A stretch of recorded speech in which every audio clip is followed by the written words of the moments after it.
இது வரைக்கும் techno phone C4 டெக்ல பெருசாக நம்ம கவர் பண்ணதில்லை. பட் இந்த ஃபேண்டம் 9ல் கொஞ்சம் யூனிக்காக சில விஷயங்கள் எடுத்துகிட்டு வந்த மாதிரி தெரிஞ்சுது.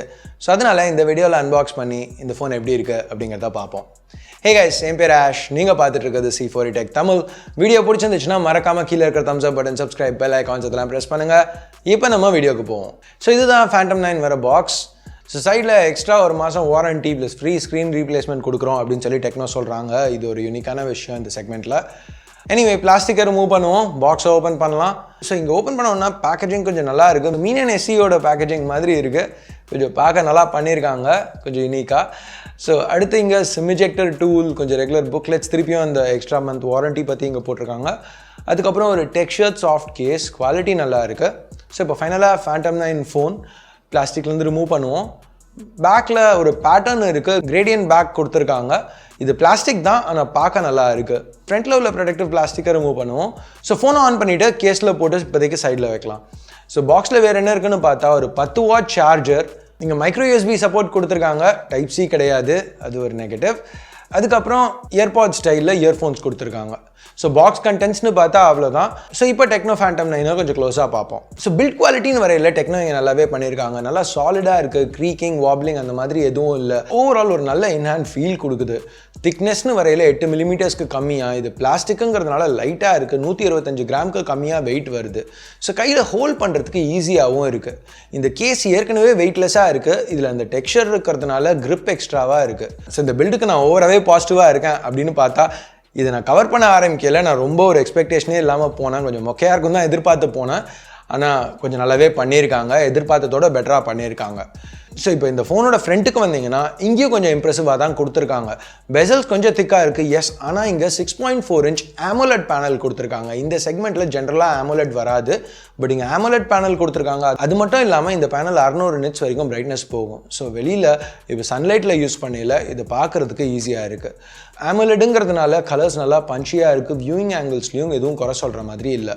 ஸோ இந்த AMOLED பேனலுக்கு கீழே ஒரு இன்டிஸ்பிளே ஃபிங்கர் பிரிண்ட் ஸ்கேனர் கொடுத்துருக்காங்க. திருப்பி இந்த செக்மெண்ட்டில் இன்டிஸ்பிளே ஃபிங்கர் பிரிண்ட் ஸ்கேனர்ஸ் நம்ம பெருசாக பார்க்குறது இல்லை. ஸோ இதுவும் நல்லா ஃபாஸ்ட்டாக ரெஸ்பான்சிவாக இருந்துச்சு, பெருசாக குறை சொல்லிக்கிற மாதிரி எதுவும் இல்லை. டாப்பில் ஒரு சின்ன நாட்ச் இருக்குது. அது மட்டும் இல்லாமல் இங்கே திருப்பி ஒரு யூனிக்கான விஷயம் என்னென்னா, டெக்னோ இங்கே ஒன்றும் இல்லை, 2 ஃப்ரண்ட் ஃபேஸிங் ஃப்ளாஷ் இங்கே ஃபிட் பண்ணியிருக்காங்க. இந்த நாட்ச்சில் ஒரு 32 மெகா பிக்சல் f2 கேமராவும் கொடுத்துருக்காங்க செல்ஃபிக்கு. ஸோ நீங்கள் பார்த்துட்டு இருக்க ஷாட்ஸ் எல்லாமே இந்த கேமரா வச்சு எடுத்தது தான். இதில் கொஞ்சம் வைடான 80 டிகிரி ஃபீல்ட் ஆஃப் வியூ இருக்குது. லோ லைட்டில் இந்த கேமராவால் பிக்சல் பின் பண்ண முடியும். அதாவது 4 பிக்சல்ஸை சேர்த்து ஒரு பிக்சலாக கம்பைன் பண்ணி அதிகமான லைட் எடுக்க முடியும். பட் மோஸ்ட்டாக இதை பண்ண தேவை இருக்காது, ஏன்னா 2 ஃப்ளாஷ் இங்கே இருக்குது. இப்போ இன்னொரு யூனிக்கான ஆஸ்பெக்ட் என்னென்னா, பின்னாடி நம்ம ஏற்கனவே பார்த்த மாதிரி 3 கேமராஸ் அப்புறம் ஒரு குவாட் LED ஃப்ளாஷ் இருக்குது.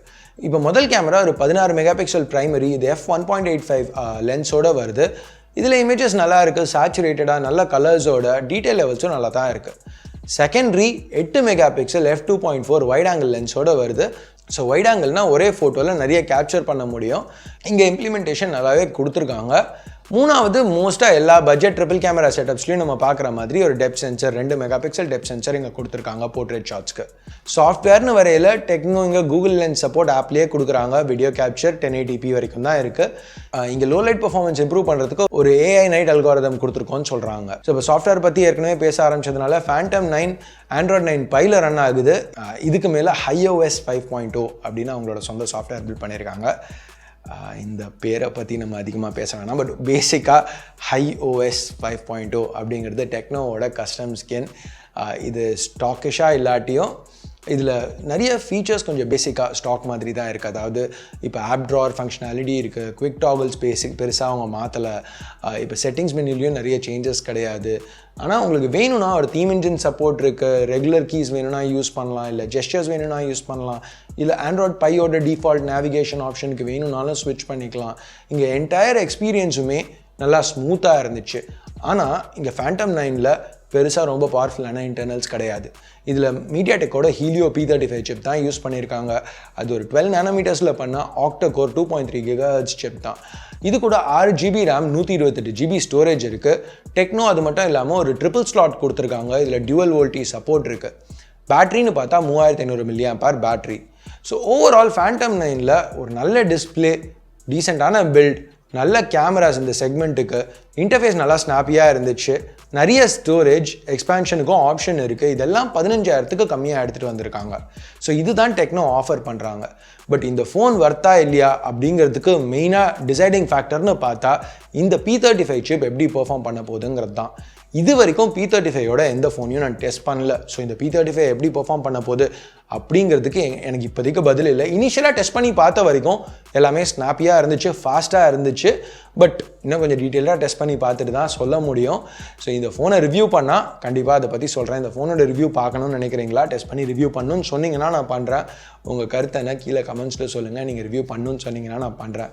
ஸோ அவ்வளோதான் இந்த சின்ன அன்பாக்சிங் வீடியோக்கு. பிடிச்சிருக்கு பிடிக்கல என்ன நினைக்கிறீங்களோ அதை பேஸ் பண்ணி கீழே உள்ள தம்ஸ் அப் தம்ஸ் டவுன் பட்டனை ப்ரெஸ் பண்ணுங்கள். சப்ஸ்கிரைப் பண்ணலன்னா சப்ஸ்கிரைப் பட்டன், ஏற்கனவே சப்ஸ்கிரைப் பண்ணியிருந்தீங்கன்னா பக்கத்தில் உள்ள பெல் ஐக்கான் இதெல்லாம் ப்ரெஸ் பண்ணுங்கள். அப்போ தான் நான் போடுற வீடியோஸை நீங்கள் மிஸ் பண்ணாமல் பார்க்க முடியும்.